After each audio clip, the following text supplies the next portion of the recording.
Итак, все правильно делают.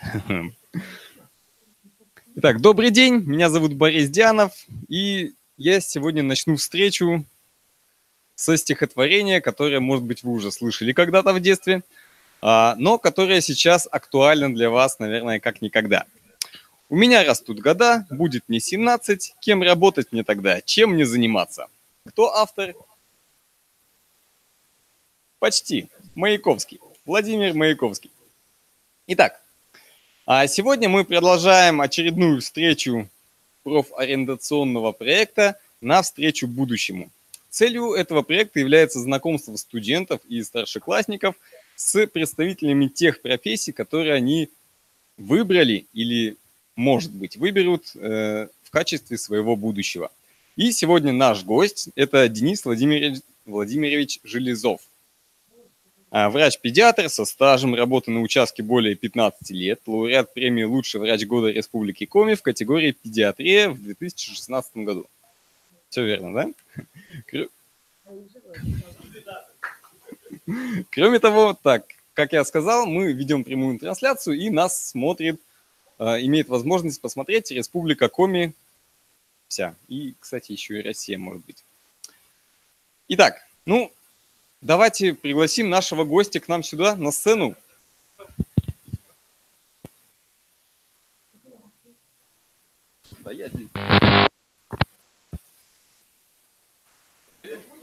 Да? Да. Все меня слышат хорошо, да, ребята? Всем добрый день, солнечно, хорошо. Немножечко активно, я буду кое-что спрашивать, кое-что рассказывать. Весело проведем, давайте, минут 20-25. Потом, сколько вопросов зададите, я на все отвечу. Если у кого-то появятся индивидуальные вопросы в конце, да, давайте там без микрофона, может быть, без уже трансляции, подойдете, все у меня спросите. Я вам расскажу немножечко о медицине, о врачах расскажу. Немножечко я затрону свою судьбу, расскажу, как я стал врачом, да, и какие перспективы я вообще вижу в медицине к тому времени, когда, если вы вдруг решите избрать эту профессию, когда вы закончите институт и станете врачами. Класс какой у нас? 10-й, 11-го? Нету. Вы химбил, да, я правильно понял все? С чего вы вдруг решили, что вам нужно туда идти? Что-то понравилось, мама, папа заставили, друг посоветовал, в интернете что-то прочитали. У кого-то есть какое-то объяснение, почему вы пришли в этот класс учиться? Родители, профессия, заинтересованность в будущем, может, у кого-то. Может, у кого-то даже место работы есть? Нет, да? Давайте ближе к врачам. Давайте так, как думаете, когда вообще первые, такие доктора появились у нас, вообще в мире? Есть предположения какие-нибудь? Молодец, отличник, наверное, да?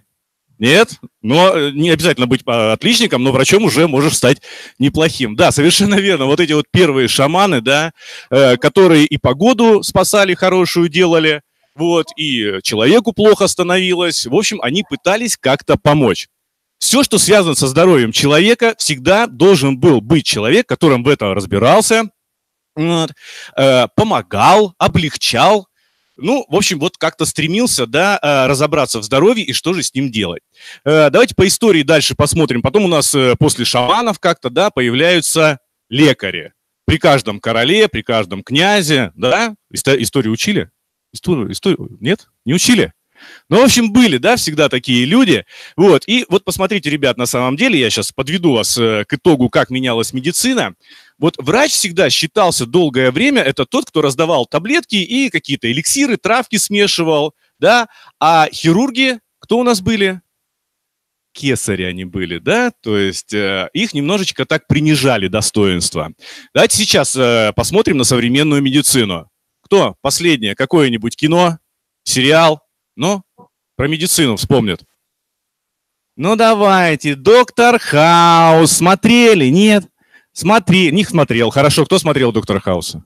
Отлично, молодец. Видели, да? Они постоянно, пациент к ним попал, они вот то в операционную, то на какое-то обследование. То есть врачом у нас становятся те люди, которые начинают заниматься какими-то манипуляциями. Ну, то есть хирург у нас сейчас стал... Доктор Стрэндж кто смотрел? Отлично. Кем он был? Нейрохирургом, совершенно верно. Ну, хирургом, да, неважно, да. То есть, опять же, если вы посмотрите современную действительность, у нас в первую очередь вышли на какую-то такую ступень, большую достижение, это хирурги. То есть известные доктора, они, как правило, именно в эту сторону ушли. Как будет дальше медицина складываться, мы сейчас обсудим с вами, да, но я стал участковым педиатром. Закончил я 16-ю школу, поехал я учиться в Ижевск. Интересно, как же в институте, да? Ну вот я пришел первый день на учебу и сразу получил 2. Забудьте, как вы учились в школе, когда вы придете в стены высшего учебного заведения. Никто вам там темы рассказывать не будет. Вы должны прийти подготовленными, ответить на вопросы преподавателя. Если вам что-то непонятно, вы ответили на эти вопросы, получили оценку. Если получили оценку 2, приходите на пересдачу. Понятно, да? Чтобы вам немножечко было полегче. В любом учебном заведении, будь это медицинский или химбил, или какое-либо другое направление, высшая школа дает немножечко другое образование, другой подход. Вы готовитесь к занятию, спрашиваете, непонятно что-то, вас оценивают, все, пошли дальше. Насчет того, насколько интересно учиться в мединституте, в медакадемии, да, сейчас. Ну, мне было очень интересно, конечно. Вот все, что касается, ну, давайте, любой предмет, какое отношение. Ну, про анатомию все хотят спросить, нет? Вам нельзя рассказывать, вы еще маленькие. Вот, но интересно на самом деле. Анатомичка, все по-настоящему, да, все это как положено. Кому-то в самом деле не очень все это приятно. Были девушки, которые не работали с биоматериалом. Вот. Мне было очень интересно на самом деле. Дальнейшие предметы, да, которые учите вы, и такое мнение есть, да, я вот не хочу учить историю, зачем она мне нужна? Есть такое, нет? Зачем я там хожу на... Какой предмет назовите, который вот вы считаете, что вам не нужен? Физика не нужна, да? Вот. Не-не-не, ваше мнение, ведь всегда так было. И я, когда учился в медакадемии и в школе, да, считал, да зачем мне этот предмет, он мне никогда не пригодится. Ребята, это ошибочное мнение на самом деле, да. Доктор – это такой, как вам сказать, разносторонне развитый человек. Ну, вот. Он и с бабушкой должен поговорить, и с ребенком 3-летним должен поговорить, и с вами я должен поговорить, да, найти общий язык. И здесь не может быть так, что вы знаете хорошо лор болезни, да, в ухе, в носе вы разбираетесь отлично, но не знаете историю, в каком году началась там Первая Отечественная война, там, да, или Вторая мировая война. Вот. Эти знания вам пригодятся. Не надо углубляться там в какие-то подробности, но они вам пригодятся. Поэтому, если вы вдруг решите все-таки стать врачом, ну, вот, эти знания к вам придут. Обучение вот в самой медакадемии, в самом институте, я считаю, что это достаточно трудно. Это достаточно трудно. Но работать потом еще будет труднее. Почему? Я объясню. Дело в том, что любое учебное заведение и медицинское, ну, это определенная модель. да, вы же тоже в химбиле, у вас есть определенные модели, молекулы, да, и при изменяющихся условиях что-то у нас меняется. Вот в медакадемии у нас были, конечно, да, пациенты и все прочее, но за тобой присматривает доктор и дает тебе подсказки. Ну, вот. А вот когда ты решаешь задачу, там написано все как в учебнике. В жизни будет не так на самом деле. Там никто не даст подсказки вам, и никто не напишет вам, не приведет ребенка со стандартной симптоматикой, да, когда вы легко поставите диагноз, всегда будут некоторые проблемы даже в этом.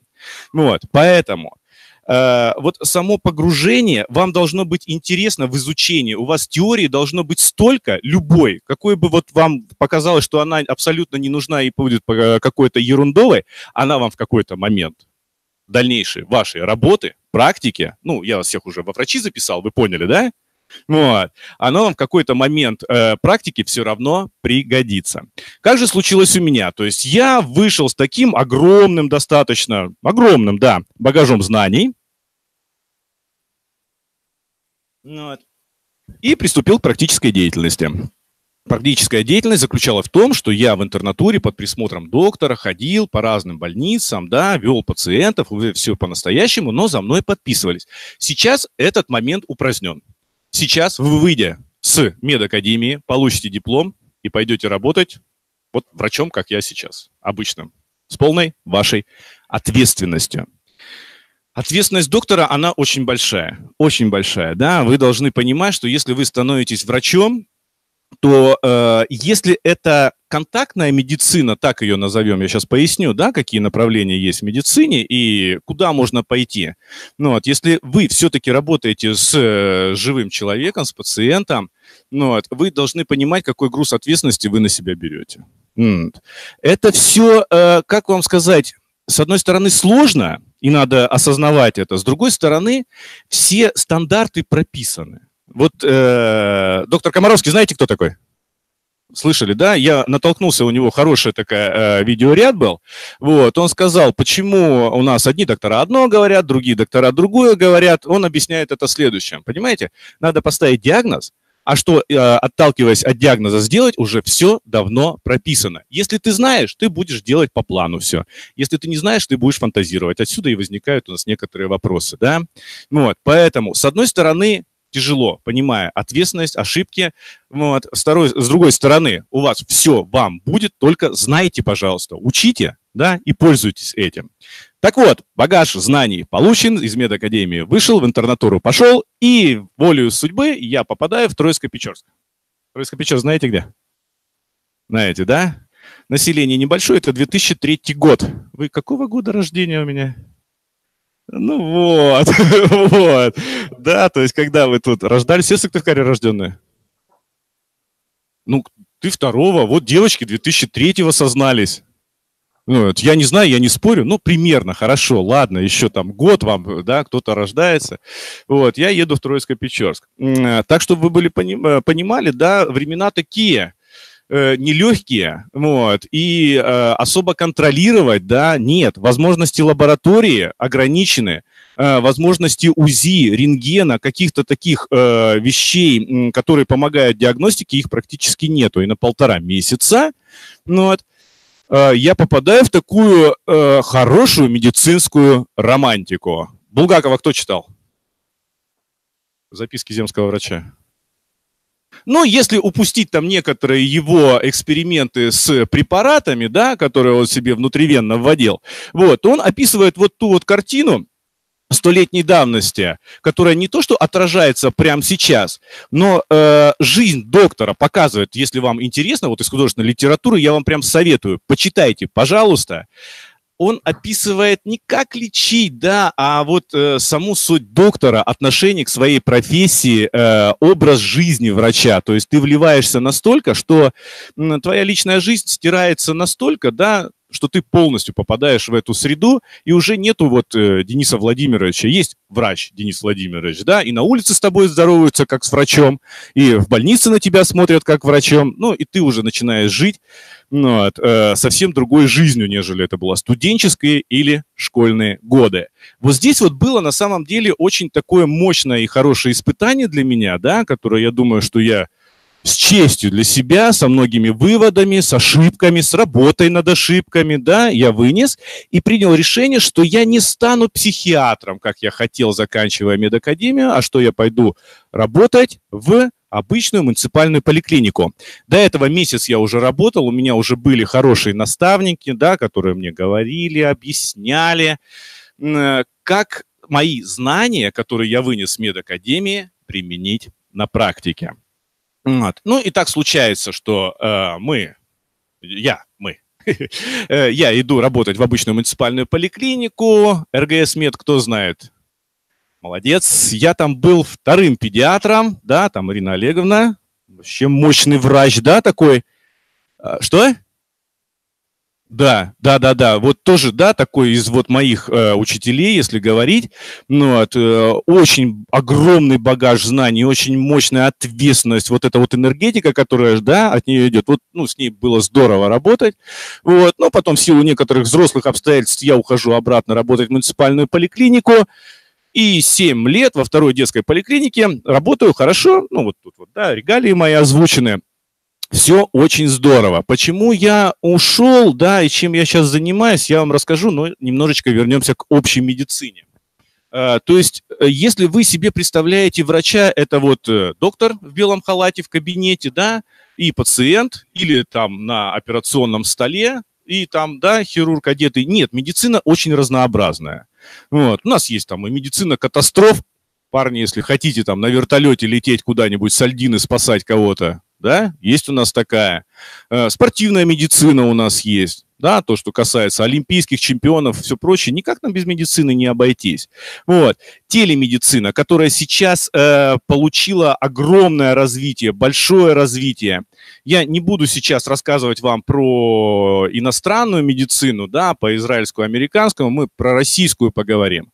Вот. То есть у нас за счет интернета, что нас могут с вами послушать другие регионы, у нас и доступность медицины стала немножечко другая, да, то есть в некоторых ситуациях сейчас не надо идти к доктору в поликлинику, чтобы с ним проконсультироваться. У нас уже формируется такое медиаполе, где на самом деле консультацию можно получить, ну, онлайн, скажем так, да. И для наших регионов, ну, так, у кого бабушки, дедушки где-нибудь в районе живут? Далеко? Усть-Куломский район, сколько там до ближайшей больницы, ЦРБ или ФАПа? Километров 50, отлично. А у нас до ближайшей детской поликлиники сколько отсюда, кто знает? До ближайшей детской поликлиники сколько отсюда? Ну, ты тоже смотри, хорошо учишься. Да? Первая детская поликлиника у нас на Советской, вот тут вот ближе к аэропорту, совершенно верно, где-то около километра. И вот смотрите, нам с вами километр, да, и им 50. Вот. И сейчас формируются технические возможности, чтобы консультировать этих пациентов на расстоянии. Мало того, что мы стираем с вами границы, да, вернее, сокращаем расстояние, мы с вами еще говорим о том, что я не хочу Денису Владимировичу, я хочу там к Марии Ивановне на прием попасть, да, ну вот и решена проблема-то на самом деле. Если у доктора есть возможность, вас доктор может проконсультировать любой. Понятно, да? К чему мы стремимся? Лаборатория. Надо раньше было ехать, вставать в 6 утра голодным, да, сдавать кровь из вены, кровь из пальца, тащить с собой, да, биоматериал. А сейчас у нас прогрессивные стартапы заявляют, что браслет одели, фитнес-браслеты кто-то носит, нет? Чего, вот. Тоже поколение заботится о своем здоровье. А сейчас я объясню. Вы вот пока смеетесь, это нормально, это нормально. Я тоже смеялся и думал, что мне сказки рассказывают. Я сейчас расскажу про эту сказку. Этот браслет, который сейчас запускается у нас одной компании, рекламировать не буду и не участвую там, он может снимать очень много показателей. В том числе, если случается инсульт, инфаркт, да, ну вот, он передает в определенный центр, и врач уже знает, что с вами что-то случилось. А это отдаленные районы, а это наши родители уехали на дачу. Ну вот, еще что-то, те ситуации, которые мы дистанционно можем контролировать. Вы не поймете, что с вами произошло что-то плохое, а электроника уже подскажет нам, докторам, что что-то случилось, да? Вот.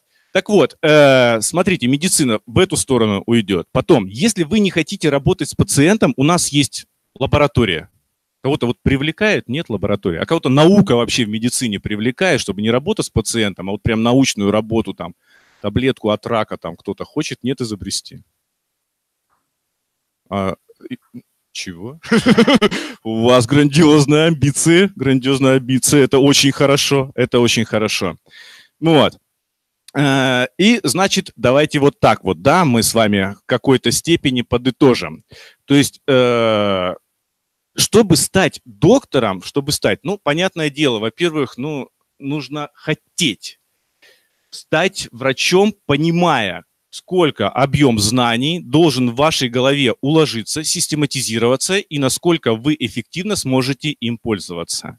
Вы должны понимать, какой груз ответственности на вас ляжет, если вы будете работать, ну, непосредственно вот в контактной медицине. Но это очень интересно. Это очень захватывающе, это очень познавательно. То есть, если вам интересно целый день смотреть в телевизор, то, может быть, не совсем. Если вам интересно ковыряться в здоровье человека, а поверьте, там огромный космос, огромный космос.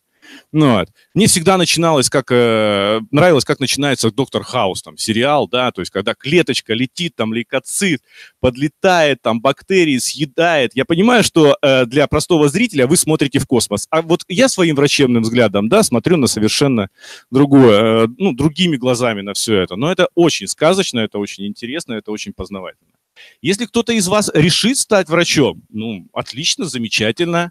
Но вот, если кто-то все-таки подумает, что нет, это тяжело, это не для меня, вы должны все равно к медицине немножечко иметь отношение с вами самими, с вашими близкими, с вашими друзьями. При любом обстоятельстве может что-то случиться. Ваши хотя бы минимальные, ребята, знания в медицине должны в голове быть. Понятно, да? Но ОБЖ чему-то учат вас? Нет вообще. Температуру как сбить, например. До сих пор? Очень пригодится, да? С ядерной войной. Не пригодится? Мне не пригодилось ни разу, честно признаюсь, в медицине. К сожалению. Но это вопросы образования, да, а мы вернемся к вопросам медицины. Но если вы станете все-таки врачом, вот поверьте, это будет не конечная точка получить диплом. Вам придется учиться всю оставшуюся жизнь. Вы постоянно будете находиться в системе образования. Она и официально так построена, что врач сейчас после дипломного образования имеет регулярное, постоянное, накапливает баллы.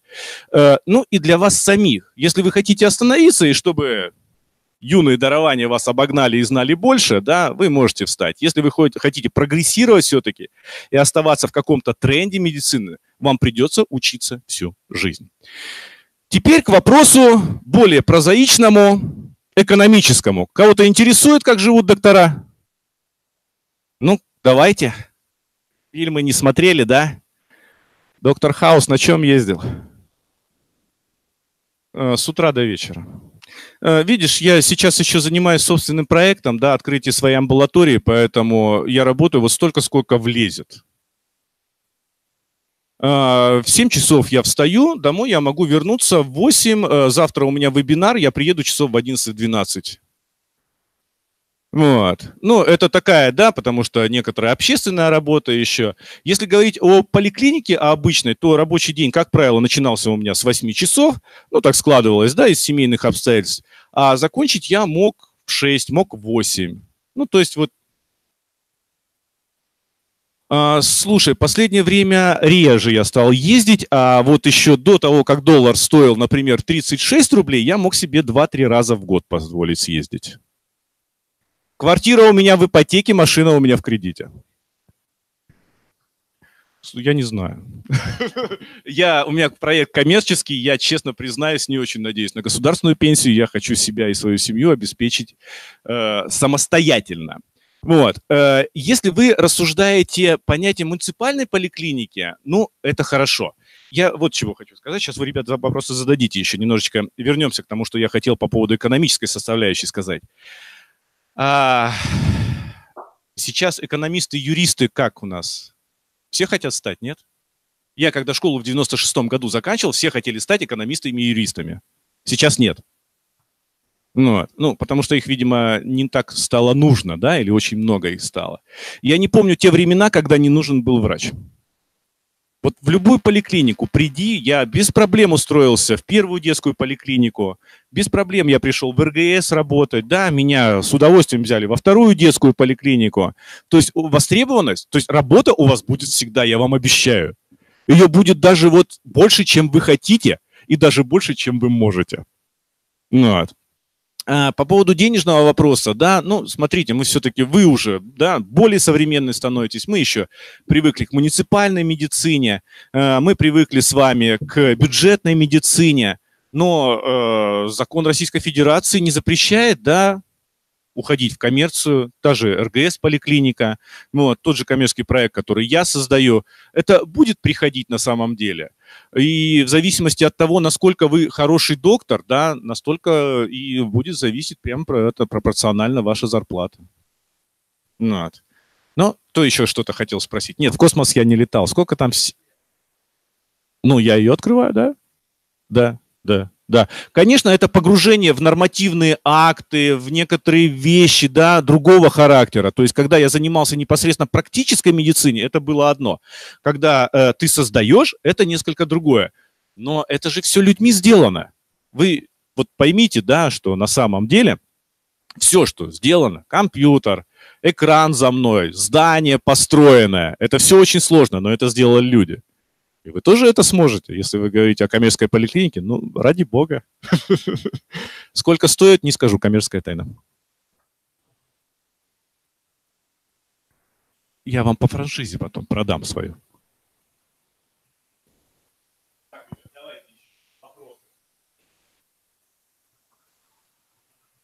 В смысле, в муниципальной поликлинике?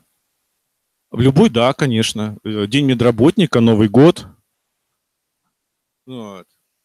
Конечно, корпоративная этика и дух, но это социология, вы когда будете учить, да, это неотъемлемая часть. Есть формальные отношения, есть неформальные отношения в любом обществе. Но давайте честно, у вас же тоже класс как-то поделен? Или вы все равны? Ну все, так везде, так всегда будет.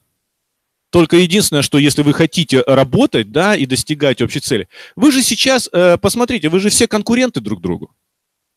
Ну, осознайте, что если вы поступаете в один и тот же институт, на одно место, да, вы между собой конкурируете.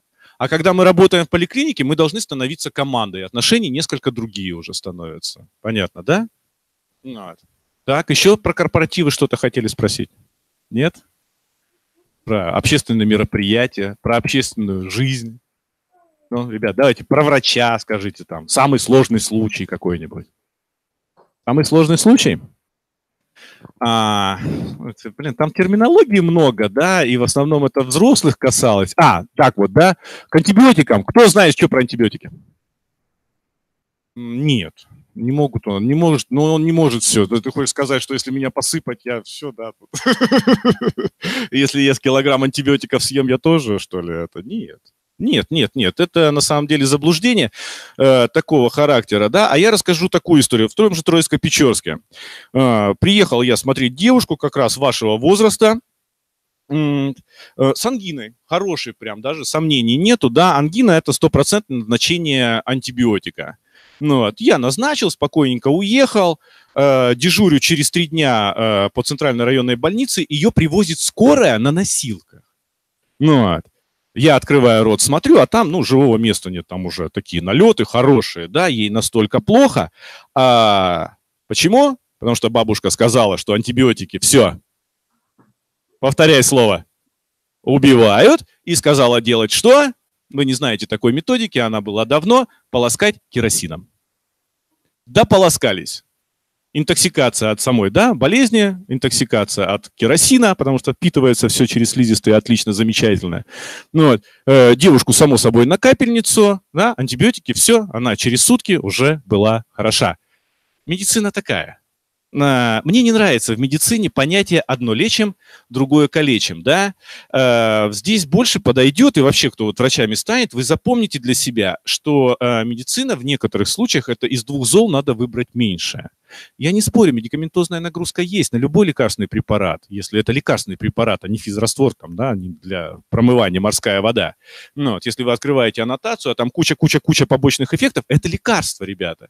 И правильно пользоваться этим лекарством в правильных дозировках. Здесь и вся хитрость и знания доктора выкладываются. Понятно, да, как это происходит? Сложно, но все возможно. Все возможно. Мы же не роботы, те, кто врачами стали, да, кто за операционным столом стоит сутками. Это тоже такие же люди, которые, как вы, учились в каком? 10 классе, да? Даже, они, возможно, в 11 не учились, как я.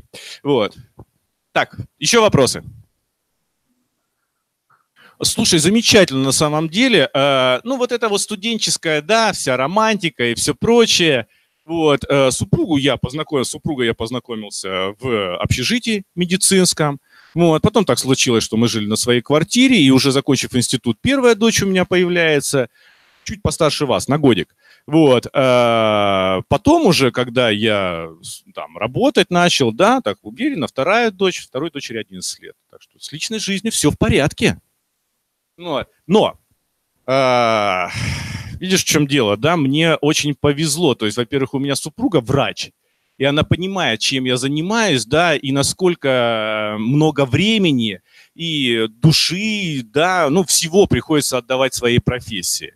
Ну, потому что она сама врач-травматолог, и бывало так, что она там сутки отработала, пришла, поспала дома, да, и снова на сутки ушла.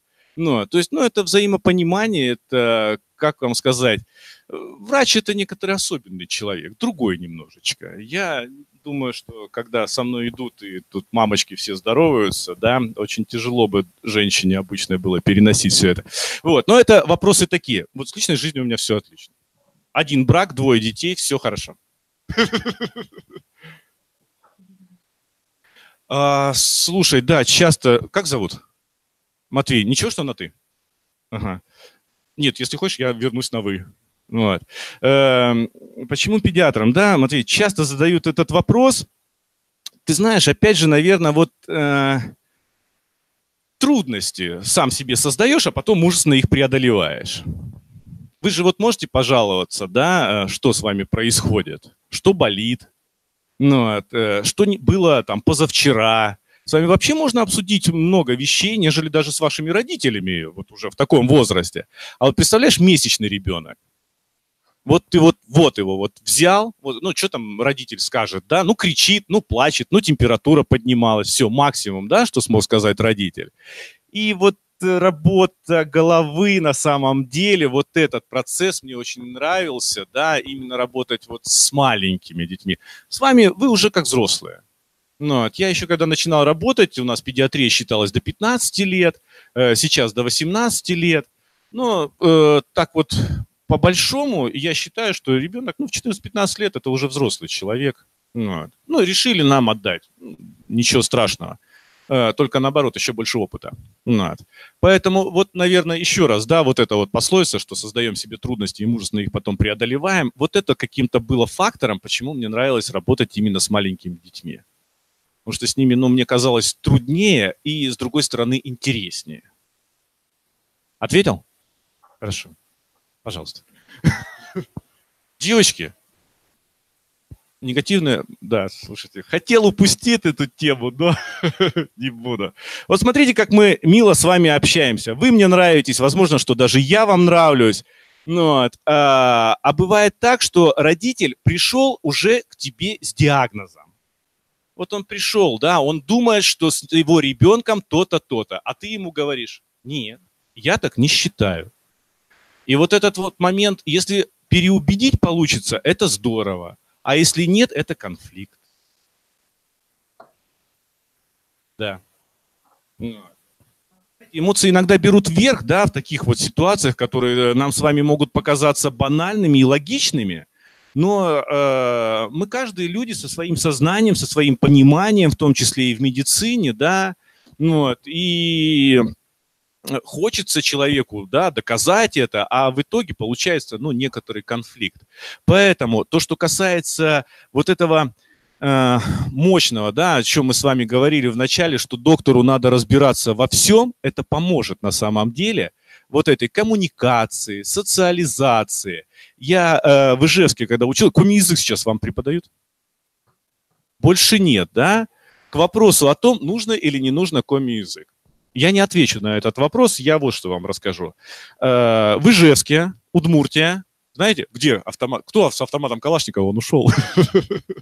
Вот. И я видел лично, признаюсь, создателя, изобретателя этого автомата, учась в Ижевске, он там в общественных городских мероприятиях выступал, его приглашали. Деревни, которые расположены далеко, они не разговаривают по-русски, они разговаривают по-удмуртски. И вот такая бабушка приезжает в стационар, и доктору надо хоть что-то у нее спросить. С паспорта можно списать ее паспортные данные, но что у нее болит, с ней надо пообщаться. И минимальные знания местного языка помогают справиться с этой ситуацией. Правильно, что убрали коми-язык? Не отвечайте. Вот. Хорошо. Еще трудности какие? Эмоциональные трудности – работа над собой. Любая. Начиная от медитации, если хотите, похода к психологу, то есть надо разобраться в себе сначала. Да? Что ты хочешь, насколько ты знаешь, насколько ты мощный в знаниях, насколько люди тебе поверят, насколько много ты книжек прочитал, насколько хорошо ты можешь пользоваться своими знаниями, чтобы потом на практике людям доказать свою правоту. А если ты делаешь ошибки, иметь в себе силы признать, что ты сделал ошибку, вовремя исправиться, извиниться. Да? Вот. То есть работа над собой – это такое очень важное на самом деле мероприятие, если ты стал доктором. Ну, только так. А тут, знаете, методом проб и ошибок. Тут от всего не избавишься. Мы настолько разные бываем с вами. Вот, настолько родители. А тут еще ведь, вот смотрите, даже ребенок, он когда болеет, температурить, посмотреть его – это вообще какая-то катастрофа. Вот. Он будет плакать, отбиваться от тебя, да, но он к тебе приходит на прием и чуть ли не на колени тебе лезет, все, вы большие друзья. Вот там он болел, ему было плохо, вот здесь ему стало хорошо, он стал совершенно другим. Родители же тоже меняются. Когда ребенок болеет, родитель находится в несколько другом состоянии, доктор должен это осознавать и делать на эту скидку. А не пытаться как-то учить чему-то, да, там, взрослого человека, указывать, там, тыкать порой в ошибки, да, вот. Надо учесть этот момент. И спокойно родителя, чтобы он поверил тебе, чтобы ему, вот, он успокоился и послушался тебя, и эффект увидел. Вот так вот. Отлично.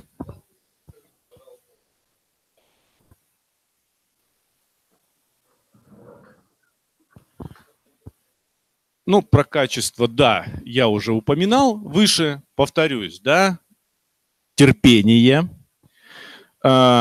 коммуникация, чувство ответственности и работоспособность просто фантастическая должна быть у доктора. Матвей, вот ты спросил, сколько я, да, вот, работаю. Я сейчас случай расскажу тебе, который случился в прошлом году, вот, отвечая на вопрос.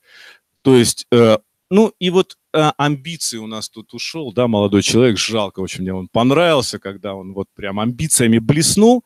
Врач должен быть амбициозным, он должен хотеть чего-то добиться, да, это даст возможность прогресса. Ну, вот. Запоминающийся случай какой был у меня, запоминающийся случай. Этот плохой случай, этот хороший какой-то легкий.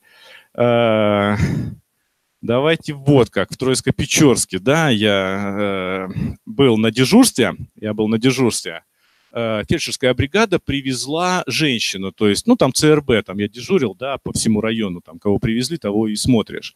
Вот, привезли, кашляет 3 месяца, да, она ходит к фельдшеру, он ее слышит, говорит, нет, все хорошо, хрипов нету, все отлично, замечательно. Я слушаю, а там не то, что хрипов нету, там, ну, нету дыхания, там, когда слушаешь трубочка, есть определенные звуки, да, и ты понимаешь, что легкое движется, а я понимаю, что легкого там просто нету, деться оно никуда не могло. Вывод один, когда идет долгое воспаление, набирается жидкость, легкое подбирается, 12 часов ночи я звоню хирургу, ну, вы вот поймите, что я чуть тогда старше, не тогда, это уже 23 года мне было, ну, то есть совершенно молодой специалист поднимает врача ночью, да, ему надо ехать в ЦРБ, ну, вот, но 1,5 литра жидкости откачали, я был очень гордый собой тогда, да, ну, что вот знания, которые дали, совершенно не мои, не педиатрические, ну, вот, это хирургия, это терапия, да, это взрослая служба, но они тоже пригодились. Вот, даже в моей практике педиатра. Вот. Из таких прям запоминающихся каких-то случаев, знаете, они связаны с какими-то плохими диагнозами или ошибками, да, поэтому вспоминать их и разбирать, ну, это так скучновато будет на самом деле. Вот. А вот то, что касается вот этого случая, девочки с ангиной, которая, да, полоскала, которая полоскала одна, а еще 9-летнюю девочку я смотрю, вот, красное горло, она там болеет уже, исходя из родительского рассказа, дней 5-7. И вот теперь смотрите, да, вы же видели пьяного человека? Вот можете себе представить, что перед вами стоит пьяненькая 9-летняя девочка? И я не могу представить. Вот понять не могу. Вот просто картинка в голове не складывается. Как так происходит-то, да? Знаете, чем ее лечили? Нет. Тоже горло полоскало, только вот со спиртовым раствором. Бальзам Битнера был такой. Вот. А так, чтобы вы знали, спирт очень хорошо впитывается в ротовой полости. Вот. И вот она вот 4 раза в день заполоскалась там, да, и стоит, покачивается передо мной. Представляешь, как вот поставить, да, ну вот что я должен родителям сказать? Вот как мне с ними социализироваться-то, да? Вот как коммуникацию с ними находить? Трудно? Трудно. Но они же из благих побуждений это делали. А теперь мне, да, осознать, что стоит передо мной 9-летний пьяный ребенок, тоже в голове очень тяжело уложить всю эту картину. Вот. А еще был случай, когда я нашел мальчика, в первой детской поликлинике я работал, сердце у него справа было. Родители очень удивились, что я первый врач, который вот так вот сходу пришел и сказал, что сердце справа. Я его слушал очень долго. Я понять не мог, почему я слышу сердце с другой стороны. И не постеснялся сказать. Да, опять вот этот вот момент. Вы сейчас боитесь задать какой-то вопрос. Вроде банальный, вроде смешной. Кто над вами посмеется? Взрослые люди, которые здесь сидят. Ну, да никто не посмеется, ребята. Ваши одноклассники посмеются. Да ничего в этом страшного нет. Знаете, иногда лучше вот накидывать, да, какие-то варианты, обсуждать, чем держать в себе и потом думать, правильно ты сделал, неправильно сделать. Понятно, да? То есть надо пробовать. Всегда надо пробовать. Ну, вот в этом ничего страшного нет. Я надеюсь, я ответил на вопрос. Да, про интересные случаи, вот про качество доктора. Ну, вот, чего-то я хотел, где-то я сказал, что я вернусь к вопросу. Матвей, что? Работоспособность, точно, случай в прошлом году в одном из детских садиков вспышка сальмонеллеза, огромная, большая, это кишечная инфекция такая, когда с горшков не слазят, температурит высоко. Я ушел на работу где-то так, скажем, в начале апреля, вот 7-5 числа, и ушел в отпуск потом в середине мая. То есть я приезжал на работу в 7 утра, уходил я часов в 10, суббота-воскресенье тоже я работал, потому что, невозможно было не работать, да, потому что объем большой, пациентов много, за ними всеми надо следить, лекарства мы развозили, документацию надо вести, то есть огромная работа. Вот 1,5 месяца практически я только приезжал домой поспать. И ел я прямо на работе. Готовы? Да это редкость, чего это? Это же редкость. Это не для того, чтобы вас попугать, а чтобы понять, насколько, да, врачом иногда бывает тяжело работать. Бывает легко работать. Вот в лаборатории, да, пришел доктор там, все по расписанию, все отлично, анализаторы.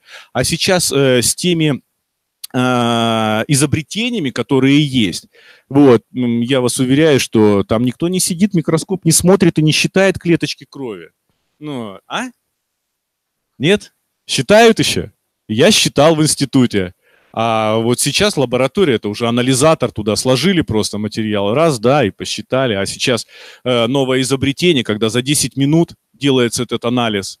Прям коробка стоит у врача на столе.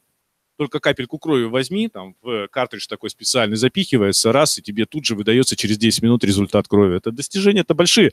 К таким вот вещам, которые, да, я говорю, упоминаю здесь, можно относиться, как, знаете, к телевизору, да, 100 лет назад, что что-то волшебное. Я вам расскажу более близкий случай. Вот такая штука сейчас у каждого, да, в кармане есть? У меня компьютер 20 лет назад был в 3 раза слабее, чем вот эта штука, и занимал место он, ну, много, короче, да? Много занимал места. В 2003 год, опять же, ну, это окончание института, да, и там поток информации такой большой, и прорыв вообще.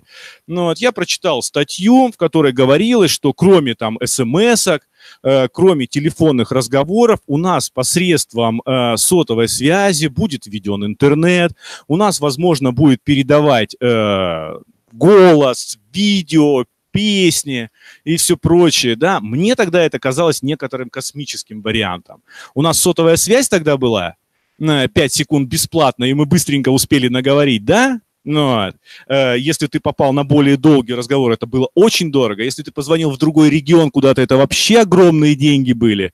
И смс-ки, да, там более-менее как-то спасали. Говорить о том, что мы можем по фейстайму сейчас с кем-то разговаривать с другого конца света, это 15 лет назад еще было какой-то фантастикой. И вот к тому моменту, когда вы закончите медицину, она очень сильно изменится. И если вам интересно и в техническом плане, и конкретно в медицинском плане, да, то вы немножечко, конечно, вы должны смотреть на ту медицину, которая была, классическая, хорошая, мощная. Это даст глобальные такие фундаментальные знания. Но за ближайшие 10-15 лет, когда вы выберете эту профессию и станете врачами, медицина шагнет далеко-далеко вперед. Обещаю.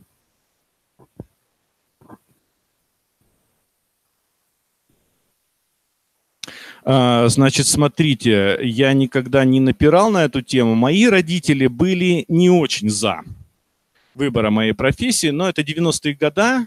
Вот, со своими родителями поговорите, как было тяжеловато в те времена.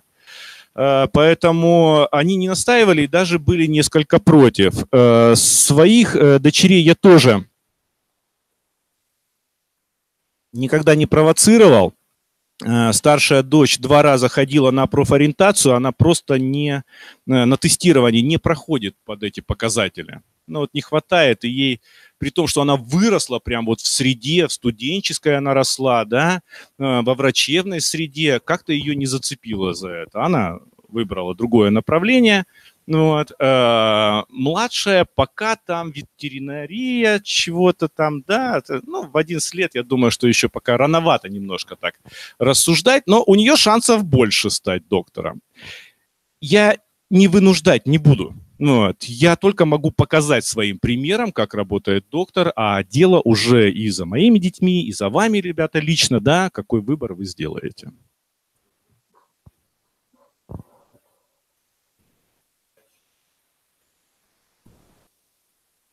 А я старался не совмещать никогда эти вещи, объясняю. Когда у меня болели дети, а тут они болели редко, за что им огромное спасибо, я консультировать просил меня другого врача. То есть вот этот вот субъективизм родительский, он, я считаю, что некоторый негатив накладывает на отношение к ребенку, на лечение. Поэтому, когда заболевали мои дети, вот, у меня хороший друг смотрела моих детей, вот, и назначала им лечение. Вот так вот. То есть я избежал этой участи быть одновременно и отцом, и врачом своих детей. Ну, понятное дело, что это в таких тяжелых ситуациях каких-то. Еще один.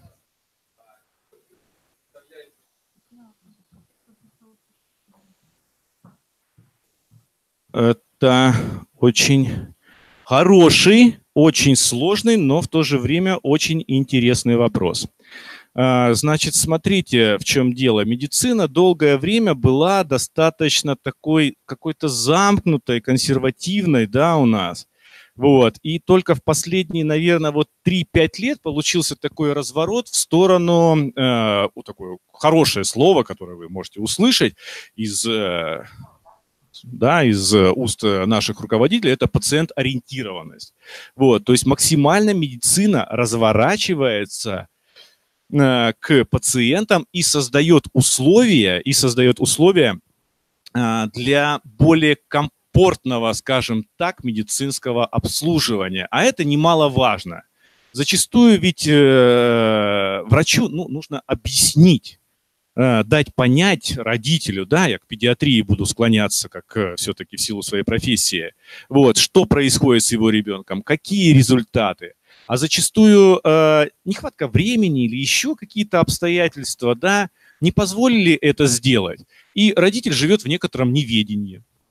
Что вот с его ребенком происходит? А вот почему вот температура вот 3-й, там, 4-й, 5-й день не падает, да?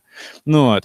То есть возможность, да, за счет интернета, за счет телекоммуникаций, контролинга, вот постоянного просто за больным ребенком. Я думаю, что это будет развиваться.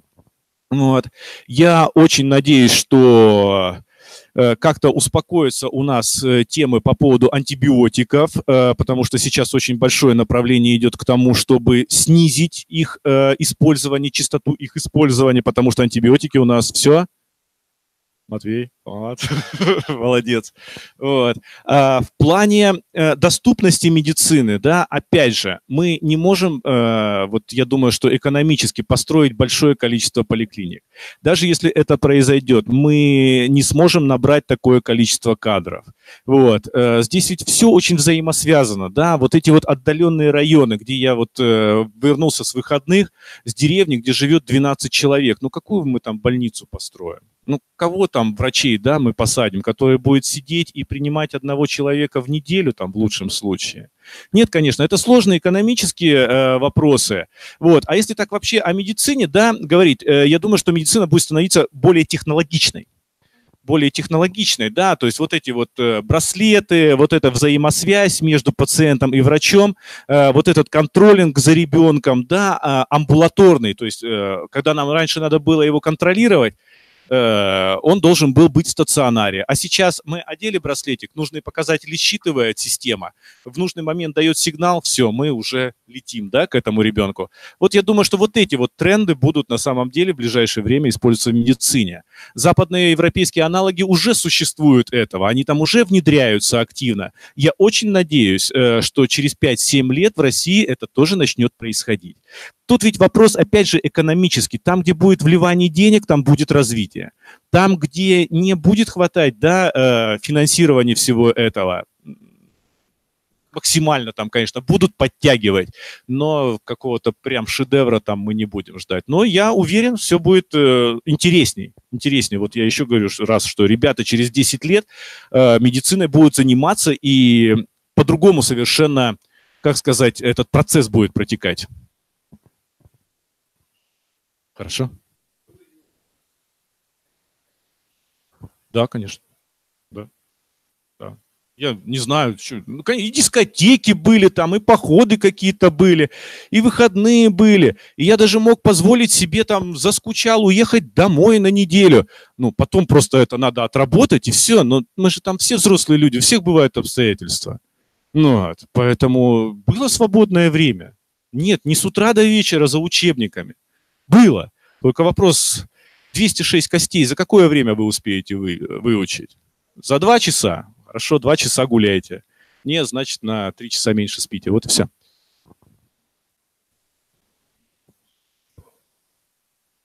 Можно.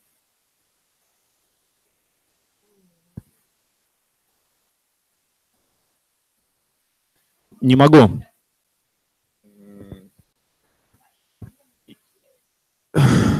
Значит, смотрите, у нас какая проблематика, какое слово некрасивое. Какая проблема, да? У нас очень мало времени на пациента. 12 минут у меня над ребенка. 12 минут. Представляете, ко мне пришли с ребенком там 3-месячным. Его одеть, раздеть только, да, время нужно. Поговорить с родителем. А все, и дальше что мне делать-то, да? Вот. То есть врачам бы снизить немножечко нагрузку как таковую, дать возможность, учебных материалов куча, конференций куча, доступность, вот она. Вот, не надо ехать в Москву на конференцию, да? Вот точно так же онлайн садишься и смотришь. Не успел на онлайн, смотришь в записи. Там в центральных городах, где я бываю на конференциях, поток информации очень большой, очень интересный, очень современный. было бы желание. Желание есть, возможности очень тяжело найти. Вот смотрите, у вас дети есть? Вы домой пришли, поесть, приготовить, а разобраться, то сделать. А я не такой. Вот. У меня жена есть, да, поэтому я больше времени могу посвятить этому. И у нас в основном-то ведь женский коллектив, да, занимается в поликлинике, да, лечением у нас участковый педиатр, это кто? Ну, тетенька. Вот. А в ДРБ у нас кто врачи? Дяденьки. Ну, работоспособности там побольше, да, еще почему-то. Ну, вот так вот контингент там сформировался. Хотя женщин тоже достаточно. Ну, это. Да, слушайте, он на самом деле должен быть построен так, что мы изначально должны знать, зачем идет пациент. Если он идет первичная консультация, то может быть этот временная рамка есть начало, а окончания ее нету. Если этот ребенок идет на выписку за справкой, ну, простите, ему там и 10-15 минут хватит. Вот.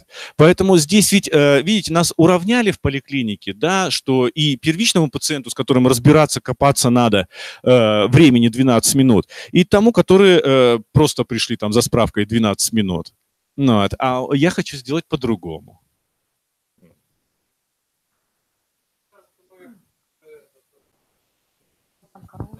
Уже взрослые и в детали. Матвей, давай, последний, сокровенный. Может быть, даже не из медицины.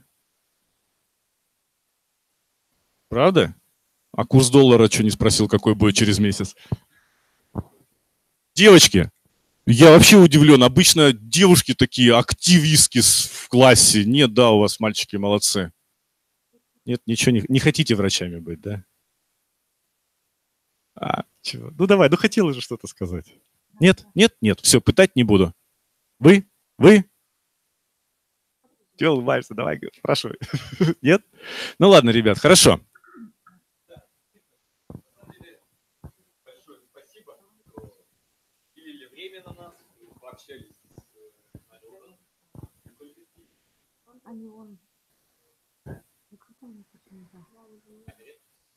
Ну, напоследок, если какие-то есть пожелания, прошу, вам слово. Мне слово заключительное, да. Я не по медицине, ребят, скажу. Я вообще скажу, вы стоите вот на том пороге выбора профессии, да.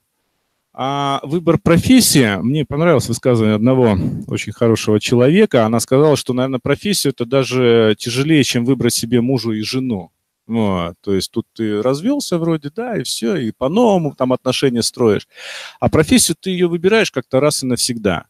Поэтому, если у вас есть сомнения, спросите. Можно, да, ну, как-то поучаствовать. У нас есть в школах, я же знаю, что УПК, да? Вот, ну, как-то вот погрузиться хотя бы в сферу эту. Ну, вот. То есть к выбору профессии надо подойти, ну, очень ответственно. Ну, вот. Поэтому я желаю вам сделать очень правильный выбор. Если все-таки вы шагнули и почувствовали, что на ту тропу, не идите по ней. Ну, вот, вам нужно будет с этой профессией прожить потом всю жизнь. Поэтому я вам желаю удачи, хорошего выбора, отличного жизненного пути. Да, на этом все, наверное. Трансляцию заканчиваем. Всем спасибо.